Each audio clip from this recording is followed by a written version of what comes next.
February 19, 2022. Welcome back to Ideal News.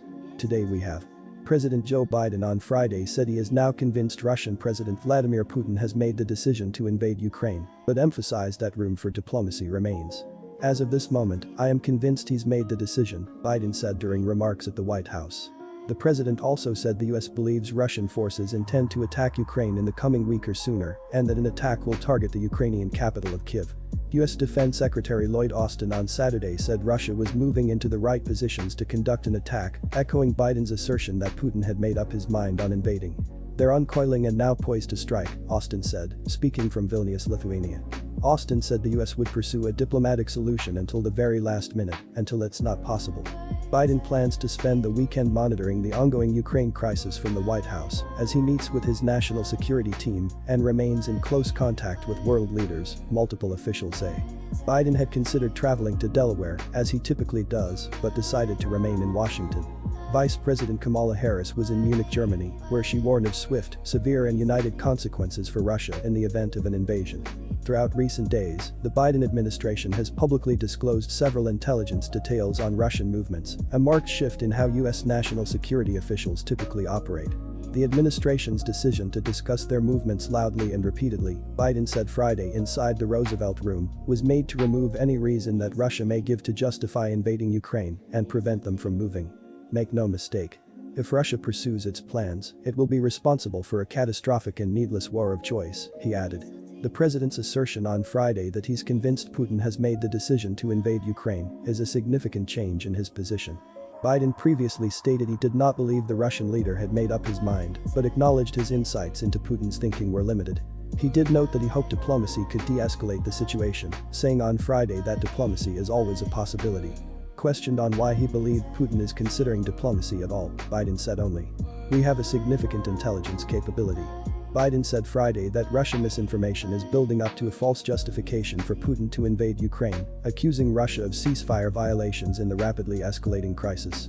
Over the last few days, we've seen reports of a major uptick in violations of the ceasefire by Russian-backed fighters attempting to provoke Ukraine in the Donbas, Biden said, pointing to multiple examples of disinformation that he said have been spread by Russian state media, including a phony claim of genocide in the Donbas region. Biden had not initially been planning to announce during his speech Friday that he believed Putin made up his mind, and the revelation was not included in his prepared remarks. He only made his view known afterward when questioned by a reporter, answering at first only in the affirmative and declining to expand. He also made clear there is a diplomatic path to resolve the crisis, even as US officials believe it is growing narrower as signs mount of an imminent invasion. The determination that Putin has decided to invade Ukraine was made in part based on the latest intelligence assessments, showing nearly half of Russian forces massed on the borders have moved into attack position, administration officials and people familiar with the matter said. Defense officials said Friday the number of battalion tactical groups had swelled to approximately 120 to 125, and that Russian forces were continuing to move toward the border. Biden's view of Putin's decision-making reflected those developments and the broader assessments of the intelligence community, an administration official said. The president cited a significant intelligence capability for his view of Putin's thinking, which he'd previously said was something of a mystery. Russian Foreign Ministry spokesperson Maria Zakharova responded to Biden's comments, saying on her telegram, "The most monstrous thing is that there's not a word about the true state of affairs of the civilian population in the Donbas. No people, no problems. But the claims by the Russians simply don't make sense," Biden argued earlier Friday, saying, "It defies basic logic to believe the Ukrainians would choose this moment, with well over 150,000 troops arranged on its borders, to escalate a year-long conflict." In reporting Zakharova's comments, Russia's state news agency RIA Novosti also said, the American president repeated the unsubstantiated thesis about Russia's alleged attempts to attack Ukraine, threatening Moscow with sanctions in the event of an escalation. The Russian Federation categorically denies such statements and escalation plans attributed to it. White House officials have warned that Russia could face extensive sanctions if it invades Ukraine, calling them the most severe measures we've ever contemplated against Russia. Despite the US's assessment of an imminent invasion of Ukraine, Biden said that it's up to Ukrainian President Volodymyr Zelensky to decide whether he will attend this weekend's security conference in Germany. Vice President Kamala Harris is expected to meet with Zelensky during the conference on Saturday. Earlier on Friday, the White House blamed Russia for a massive cyberattack on Ukraine earlier in the week. "We believe that the Russian government is responsible for wide-scale cyberattacks on Ukrainian banks this week. We have technical information that links the Russian main intelligence directorate, or GRU, as known GRU infrastructure was seen transmitting high volumes of communication to Ukraine-based IP addresses and domains," said Anne Neuberger, Deputy National Security Advisor for Cyber and Emerging Technology.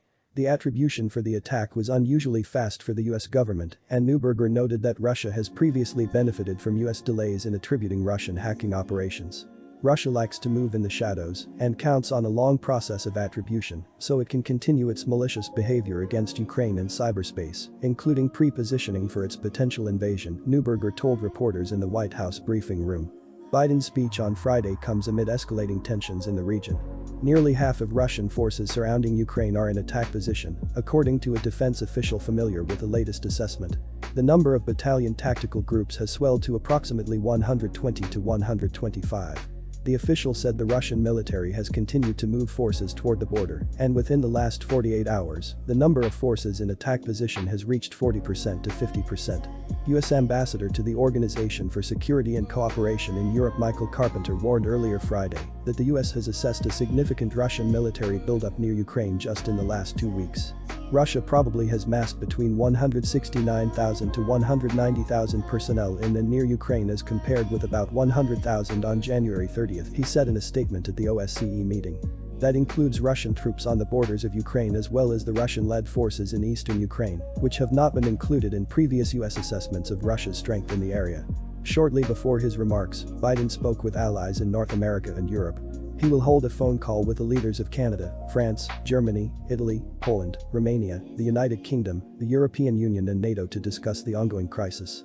During the call, the leaders expressed deep concern about the situation and reiterated their support for Ukraine and discussed further economic assistance to the country, according to a White House statement. They pledged to continue pursuing diplomacy to de-escalate tensions while ensuring readiness to impose swift, coordinated economic costs on Russia should it choose further conflict. The leaders also discussed efforts to ensure the defense and security of NATO's eastern flank, the statement said. The president on Friday also called into a meeting the vice president was holding with members of Congress, who are all attending the Munich Security Conference in Germany, and, according to a person in the room, he reiterated the work the US and allies have been doing to try to prevent a Russian invasion of Ukraine. He also updated the members on the situation at Ukraine's borders.